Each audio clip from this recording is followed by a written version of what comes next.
E vou estar falando especificamente de uma população muito difícil de trabalhar, que é a população com cardiopatia congênita. A gente tem que entender que quando a gente vê os casos de adulto, a gente sempre tem um monte de trial, um monte de estudo, né? E a gente, infelizmente, na cardiologia pediátrica, a gente não tem esse número suficiente de trials, né? Então, eu acho que a gente vai estruturar a aula dessa forma. Eu vou trazer alguns casos que é justamente para mostrar para vocês a necessidade, né, de quem trabalha com a arritmia em crianças e para quem trabalha com estimulação em crianças. Aqui a gente tem tendo a oportunidade, né? A gente tem a Cília que trabalha com crianças, trabalhou há muito tempo na BP, a gente teve a oportunidade de trazer para cá e mostrar um pouquinho do que eu tenho de experiência lá no consultório, tudo com isso. Primeira coisa, o primeiro passo é a questão da decisão conjunta do implante e uma programação pré e intra-implante. Às vezes você precisa ter na sala alguém que entenda da cardiopatia congênita, mesmo que ele vá lá olhar e falar, olha, eu acho melhor pela fisiologia ser aqui e fazer toda essa programação. Então, nos pacientes com cardiopatas congênitos, a decisão única é muito difícil, porque dificilmente você vai ter um pediatra, um cardiologista pediátrico, um cara que fez eletrofisiologia ou que fez estimulação cardíaca na mesma pessoa. Ele precisa de uma equipe, né? Bom, isso aí serve para que existem causas, né, que você pode olhar, né, e determinado do ponto de vista pediátrico, do ponto de vista clínico, que não exista indicação, que não dê para colocar e que seja passível de remoção. Eu vou trazer algumas situações que a gente tem trabalhado aí na sessão de arritmia, que são pacientes que vieram com uma indicação, por exemplo, já tinham uma indicação muito clara de implante, e por conta da exiguidade de próteses e tal, esse paciente fica aguardando na fila e a gente acaba optando por alguns tratamentos alternativos. Então a gente começou a utilizar cilostazol para alguns pacientes, por exemplo, que tinham uma bradicardia importante por vagotonia. Eu vou mostrar um primeiro caso aqui, olha só, um paciente que tinha 58 pausas de 3,8 segundos, ele fazia essas pausas. A mais longa foi durante a noite, mas ele tinha pausas durante o dia. E a gente foi lá e estava aguardando o implante, porque ele era muito sintomático. No momento que ele começava a fazer o exercício, ele tinha um mal-estar intenso. E depois, com o tempo, isso ia melhorando ao longo do que ele fazia as caminhadas e tudo mais. Com o uso do cilostazol, a gente conseguiu baixar. E eu trouxe uma série de casos que a gente fez, mostrando que alguns casos, inicialmente, que você indicaria o implante do marca-passo, mas uma causa muito transitória, por exemplo, como a vagotonia, que a gente sabe que com o tempo ela vai passar, principalmente nessa fase aí da adolescência, o uso de uma medicação que regula o tônus autonômico pode evitar eventualmente o implante. Você vê que eles diminuíram o número de pausas, mais prolongadas, mantiveram uma frequência cardíaca média mais elevada por uma redução da variabilidade. Então reduziram o tempo da frequência e isso propiciou que esses pacientes eventualmente até saíssem da fila. Bom, mas a gente está para falar um pouquinho dos pacientes que precisam de um segmento, né? Aí a decisão conjunta passa por um momento importante que é possível que o cirurgião coloque ou que o especialista em marca-passo implante aquele dispositivo? Às vezes não é. Então eu tenho aqui um paciente, um recém-nato, que tem uma frequência cardíaca bastante baixa, que tem ondas P's bloqueadas por interferência por conta da repolarização, QT extremamente longo, onde o implante do marca-passo aí não vai ser possível. Eu vou colocar um marca-passo, esse paciente vai ou aumentar muito a dispersão, ou vai ter espículas que não vão conduzir por conta do período refratário. E eu utilizando alguns fármacos que possam encurtar o QT e alongar o RR, eu posso conseguir uma frequência cardíaca aceitável. E esse paciente vai ficar bem ao longo do segmento. Às vezes esse mesmo paciente, aqui tem uma alternância bonita também, alternância de onda T, que mostra que esse paciente é de risco, é uma síndrome de Timothy, a gente sabe que esse paciente tem um risco maior. Às vezes esse paciente tem um intervalo QT longo, e aí, mesmo assim, tendo uma associação entre o QT prolongado e o bloqueio, alguns por interferência, outros não, acabam ganhando a estimulação, porque o beta-bloqueador em curto QT permite a entrada das espículas, e aí a gente vai acompanhando. Planejar esse pré-procedimento vai ser essencial para que o segmento desse paciente seja o ideal. Então, a figura do cardiologista pediátrico, do eletrofisiologista, do cirurgião cardíaco ou o especialista em estimulação cardíaca, ele vai ser essencial para que eu tenha um resultado melhor no segmento desse paciente. Também é essencial que a gente conheça a cardiopatia congênita para que a gente não agrave com a estimulação que a gente vai colocar para esse paciente. Vamos entender um pouquinho o motivo disso aí. Por exemplo, se eu pego um paciente que tem uma transposição e a gente está passando por essa fase agora, talvez daqui a 20 anos eu não tenha por que discutir mais isso. Porque esses pacientes já não são operados dessa forma, mas muitos que estão chegando na idade adulta agora foram feitas correções da transposição, não com a cirurgia de Jatene, mas foram feitas correções ao nível atrial, ou com cirurgia de Senning, que é feita com os retalhos próprios do paciente, ou com uma cirurgia de Muster.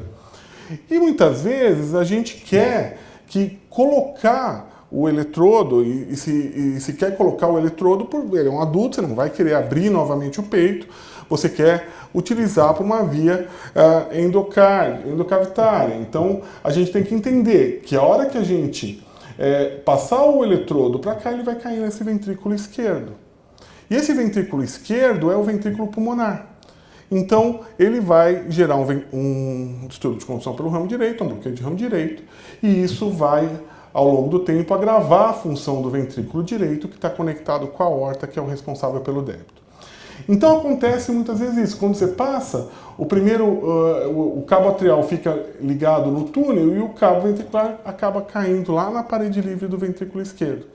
Isso vai gerar um bloqueio de ramo direito importante, que vai agravar aquela disfunção. Então, é importante a gente pensar no tipo de cardiopatia que a gente vai estar tratando. A mesma coisa quando eu tenho, por exemplo, um paciente que tem algum problema na minha câmara direita. Ele tem uma anomalia de Epstein, ou ele tem um problema de árvore pulmonar, onde eu sei que a longo prazo quem vai sofrer não é o ventrículo esquerdo, é o ventrículo direito. E aí eu opto por colocar um eletrodo na parede livre do ventrículo, no ventrículo esquerdo. Então eu sei que esse tipo de estimulação, a longo prazo, vai acabar prejudicando de forma importante esse ventrículo direito, que já vai ser sobrecarregado pela doença. Talvez para esse paciente fosse melhor, em vez de fazer uma incisão submamária, ter feito a esternotomia mesmo e um implante mais próximo do centro. Então, o planejamento é muito importante. Às vezes você faz o planejamento, faz a venografia, consegue identificar, e num paciente com Senning você fala, eu quero botar endocavitário mesmo. Tudo bem, coloca o fio atrial dentro do túnel, é a mesma doença que aquela, e coloca o cabo ventricular mais perto do septo. Esse é um caso que o Bruno fez, eu estava na sala lá só para dar pitacos, né, da anatomia, mas a gente fez lá no Hospital Alvorada, né? Então, esse não precisa de um recurso muito grande, não é um hospital gigante, mas é possível ser feito. Próximo passo é entender a avaliação do gerador. Eu não vou entrar no detalhe, porque seria uma pretensão minha, eu estou mais aqui para sentar e aprender coisas novas do que falar. A avaliação do gerador, ela não vai diferir em nada do que vocês já fazem para os pacientes adultos, avaliação da carga, impedância, limiar de comando. Tudo isso aí vocês sabem muito melhor que eu, é muita pretensão minha. É importante, talvez, pro cardiopediatra ou pro especialista em estimulação cardíaca que vai fazer o segmento, Sempre entender que a sua avaliação intrínseca do dispositivo, com a interrogação, é importante, mas também tem dados que a avaliação extrínseca disso aí, que é a avaliação com o eletro e o Holter, podem fornecer dados importantes, como a largura do complexo QRS, podem fornecer dados quanto a quantos por cento está estimulando, se eu poderia deixar intervalos mais longos para minimizar a estimulação ventricular e manter esse paciente com a função ventricular ok. Eu peço desculpa que eu acho que eu botei a tarja na hora que eu passou, acabou ficando com o nome do paciente, eu peço mil perdões. E aí, entender o jeito de poder minimizar essa estimulação. Às vezes, o Holter pega episódios de fibrilação atrial e flutter que podem agravar uma cardiopatia. Esse era aquele paciente que tinha uma cirurgia de Senning, que foi passado o marcapasso endocavitário, que ele estava na parede livre do ventrículo esquerdo. E aí, com o tempo, a disfunção do ventrículo direito levou à dilatação das câmaras e acabou evoluindo com uma arritmia atrial. E aí eu tinha momentos que o marcapasso conduzia, tinha momentos que o marcapasso não conduzia, e tinha momentos que as espículas, o fio atrial ainda tinha espículas atriais, tudo isso aí facilmente era resolvível. Dava para resolver por conta da questão da programação. Mas os episódios de FA de alta resposta a gente não conseguia resolver. Então, tentamos todo o suporte medicamentoso e aí entra no primeiro passo do segmento. Quer dizer, o paciente fez um evento arrítmico, é portador de um gerador e tem uma cardiopatia congênita, o que eu posso fazer? Eu fiquei muito feliz que a gente eu acho que talvez pela primeira vez a gente tem uma diretriz nossa, tem suas falhas, precisa ser aprimorada, mas a gente tem uma diretriz que eu tive a honra de estar junto aí na coordenação para poder balizar o que a gente precisa fazer, balizar as doses dos remédios, balizar algumas condutas, né, com uma realidade mais nossa. Então, quando vocês estiverem aperto, que medicamento que eu dou, qual a dose que eu dou, tá tudo lá, ajuda bastante e permite que a gente possa tratar de forma uniforme nossos pacientes. Mas olha, é importante entender que esses pacientes com cardiopatia congênita têm muita arritmia, e tem muita arritmia supraventricular. E quando a gente está trabalhando num paciente que está utilizando a estimulação cardíaca artificial, que ele já está trabalhando agora com QRS às vezes mais largo e menos fisiológico para aquela doença, isso acaba potencializando a evolução de classe funcional para classes funcionais mais elevadas e propiciando arritmias. Porque a gente sabe que quanto pior é a fração de ejeção, maior é o número de arritmias. E as arritmias também vão diminuindo a fração de ejeção. E a gente tem um ciclo vicioso nessa situação. Então, a gente percebe que o fato desse paciente piorar a fração de ejeção, piorar a classe funcional, também vai aumentar o risco dele morrer subitamente. Vamos voltar naquele exemplo, aquele paciente que tinha um Senning, que era um paciente que botou um marcapasso porque tinha uma bradicardia, o marcapasso foi passado por via endocavitária, acabou sendo uma coisa não tão programada, colocou o fio dentro do túnel, na realidade aquele paciente eu acho que era um Mustard, botou dentro do tubo e fez a estimulação na parede livre do ventrículo esquerdo. Mas estava evoluindo com uma disfunção um pouco gerada pela doença, um pouco gerada pela forma de estimulação e evoluiu para uma fibrilação atrial. Quais são as possibilidades, além de eu reprogramar, deixar esse marcapasso só com estimulação ventricular? A nossa opção, esse procedimento foi feito aqui dentro do Dante, foi queimar o NOAV. Como é que a gente fez? A gente entrou com uma bainha deflectível, puncionou, subiu a bainha e por dentro da bainha o catéter de ablação.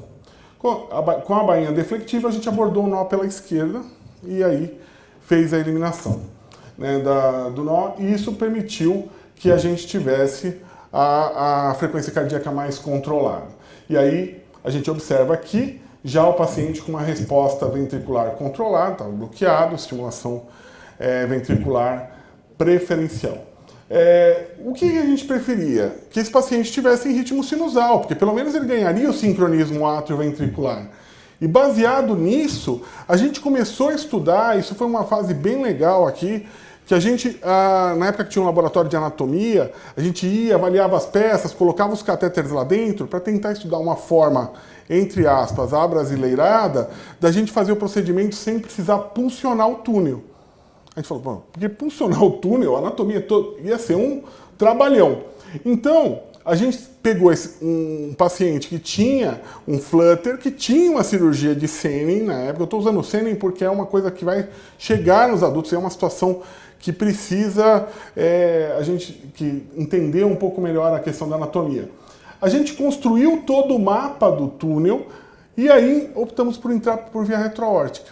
E aí por via retroaórtica a gente chegava lá na região da válvula tricúspide e conseguia acessar o istmo cavo tricuspídeo. Apesar de eu pensar que tem uma cardiopatia congênita, um monte de retalho, a maior parte dos circuitos estão rodando nessa região do istmo. Então olha só o que a gente fez, a gente tinha catéter em tudo que era canto. Olha, um catéter pela cava superior, na borda superior do túnel, um catéter na cava inferior, na borda inferior do túnel, a gente guiou pelo eco transesofágico e um catéter de 8 milímetros, podia ser um catéter irrigado, na retroaórtico. Construímos um mapa eletroanatômico e fizemos um mapa de ativação e juntamos as imagens e pensando, vamos colocar, vamos ver o que a gente está entendendo. A gente juntou as imagens e aí fizemos a aplicação. A gente conseguiu encarrilhar por essa região e viu que o circuito rodava exatamente como um flutter convencional. Então a gente foi empurrando o catéter até chegar na borda da anastomose e veio puxando no sentido contrário. Geralmente a gente não puxa do tricúspide para a cava, a gente puxou da borda da anastomose em relação à tricúspide. E para sucesso nosso, felicidade por semanas, a gente conseguiu romper o circuito de flutter. A gente já fez outros procedimentos desses e com bastante sucesso. Mas a doença mais comum não é a transposição. A gente tem muitos casos de pós-operatório tardio de Fallot que precisam de suporte. E aí, infelizmente, a gente não tem, como não tem próteses disponíveis para todo mundo, a gente não tem mapeamento eletroanatômico para todo mundo. E esse foi um trabalho que o Bruno tem um mérito muito grande de ter levantado soluções alternativas para quando a gente não tinha um mapeamento. E aí desenhou toda a anatomia cardíaca baseada única e exclusivamente em estimulação, em pace mapping e reconhecimento do PET por ausência de sinal elétrico. E aí a gente conseguiu ligar pontos para interromper o circuito de reentrada de uma arritmia ventricular e uma reentrada que utilizava o PET da via de saída. Bom, se eu pensei que esse paciente, eu implantei um marcapasso, e a gente viu na aula anterior que a maior parte dos marcapassos são implantados de forma epicárdica, ou coloquei o marcapasso numa criança ou num adolescente, eu tenho que pensar, pô, essa criança vai crescer. E esse fio não cresce junto, ele tem uma certa limitação. E qual é o momento que eu preciso vistoriar esse paciente de forma mais importante? Eu preciso ficar em cima em dois momentos. O primeiro momento são nos primeiros anos de vida. Observe como uma curva de crescimento em meninos e meninas é mais intensa nos primeiros 2 anos. E depois no período de pré-adolescência. Tá? O período de adolescência onde ele tem o estirão. Bom, eu posso pegar, e aqui ainda está, eu concordo plenamente com o que foi falado, o ideal seria se colocar debaixo do apêndice, eu acho que na beneficência vocês colocam, porque fica muito protegido, é muito bacana a ideia. Eu acho que o Molinari faz isso também lá no Pequeno Príncipe, tem uma interação muito bacana com a Lânia. Eu acho que engraçado que aqui eu vejo, a gente tem parcerias, a gente faz a parceria quando precisa de alguma coisa com o grupo de marca-passo, vocês fazem as parcerias quando vocês estão lá na BP, o pessoal... Eu acho que esse é o intuito, de se ter parceiros de diversas especialidades para decidir o melhor para o paciente. Olha só como acontece, em 2013 tinha uma sobra de fio e estava enrolado, tudo. Olha só, 5 anos depois, olha, o fio já está bem mais esticado, né? Às vezes ele fica bem esticado e a gente precisa trocar não só o gerador, mas trocar o sistema como um todo. E esse fator do crescimento não está nos adultos. Você colocou, está lá, o fio está bom, a impedância está boa, tal, e vai. Mas nessa criança vai ter um grande problema. E por fim, eu queria comentar a questão da decisão mais difícil de todas, que é a decisão daquele paciente que está mais grave, que precisa de um desfibrilador ou precisa de uma terapia de ressincronização. A gente viu que existem inúmeras causas, inúmeras indicações, eu não vou entrar no mérito, de um desfibrilador. Esse gráfico é o mesmo, a gente pegou do mesmo artigo, e mostrando que depois dos corações estruturalmente normais, que são as síndromes elétricas na sua maioria, a tetralogia de Fallot e a transposição ocupam espaços importantes, né, na questão do uso do desfibrilador. Problema número 1, eu tenho um dispositivo que hoje é menor do que era no passado, mas ainda é grande, e às vezes uma criança que não é tão grande, e eu preciso, por problemas de anatomia, optar por implante de desfibrilador. E aí eu já sei que eu não tenho placa, tenho que fazer coil, o Manuel vai falar isso com certeza absoluta, eles têm uma técnica muito legal de colocar o coil, mas eu tenho esse problema para se ter a decisão. Às vezes a decisão não é fácil. Eu trouxe esse caso, que foi um caso que talvez tenha tido... não sei se o Dr. Paulo vai lembrar desse caso. Esse menino é um menino que estava brincando e ele teve uma síncope brincando. A mãe carregou ele no ombro durante 400 metros, com ele, entre aspas, parado até o pronto-socorro. E ele foi ressuscitado. No final da investigação, descartaram tudo, ninguém achava nada. No final da investigação, viram que esse paciente tinha tido um infarto, entre aspas, tinha tido um infarto, literal, na realidade não foi interação, foi ter um infarto, e esse paciente foi uma parada numa causa removível. Ninguém queria implantar tal. Isso ficou na investigação a longo prazo, até que o pessoal aqui deu uma peitada, acabou implantando, de uma deficiência de proteína S, uma coagulopatia, né, uma trombofilia. Bom, esse caso chegou até a ganhar um dos congressos da Sobraca, que foi no Rio Grande do Sul, ganhou como melhor caso clínico. Eu queria aproveitar a oportunidade de mostrar para vocês. Olha, o paciente chegou, quando ele chegou na admissão, ele chegou com esse eletro, que foi diminuindo ao longo do tempo. É isquemia, é doença coronária, usou droga, nada. Coronária absolutamente normal. E se implantou. E aí, esse menino ficou um ano e meio bem, com terapia otimizada, tomou seu beta-bloqueador, tomava OAS, porque a gente não sabia o que era, tomava estatina, e esse paciente teve uma fibrilação ventricular e foi tratado com 2 terapias. Muito bom. Esse paciente foi uma decisão difícil. Você pega e precisou, não de um para decidir, precisou do cardiologista pediátrico, precisou do hematologista, precisou de um monte de gente, precisou do eletrofisiologista, precisou do especialista em estimulação cardíaca para tomar uma decisão adequada. Na tetralogia de Fallot, tá mais bem estudado. Talvez seja a única doença onde eu tenho a possibilidade de saber quais são os fatores de risco. Né? Pacientes que tenham grandes dilatações, pacientes que tenham taquicardia ventricular não sustentada e cirurgia prévia. De forma que se desenvolveu um score para que você pudesse identificar pacientes que tenham maior chance de ter choque. E, obviamente, se extrapola isso para a profilaxia primária. Né? E aí você vê que pacientes de alto risco têm uma evolução muito pior, maior número de choques apropriados, do que pacientes de baixo risco. Mas eu posso buscar critérios mais sensíveis ou mais específicos, mas observando que o fato do paciente ter um QRS largo, apesar de significativamente não ser estatisticamente significativo, a piora da função e o QRS mais largo são fatores que nesse trabalho não deu diferença, mas em vários outros trabalhos mostram que são fatores ótimos para triagem do ponto de vista sensível e triagem do ponto de vista específico para a sua indicação de implante.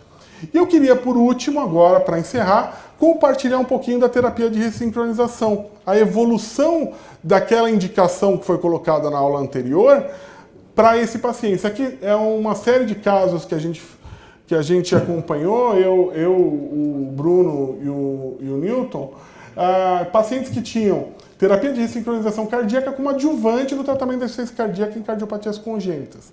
Então, a gente pegou esses pacientes e ressincronizou os pacientes todos por via epicárdica, né? Porque eles tinham funções muito baixas. Esse aqui é um trabalho que mostra que os pacientes que se beneficiam são os que têm as piores funções.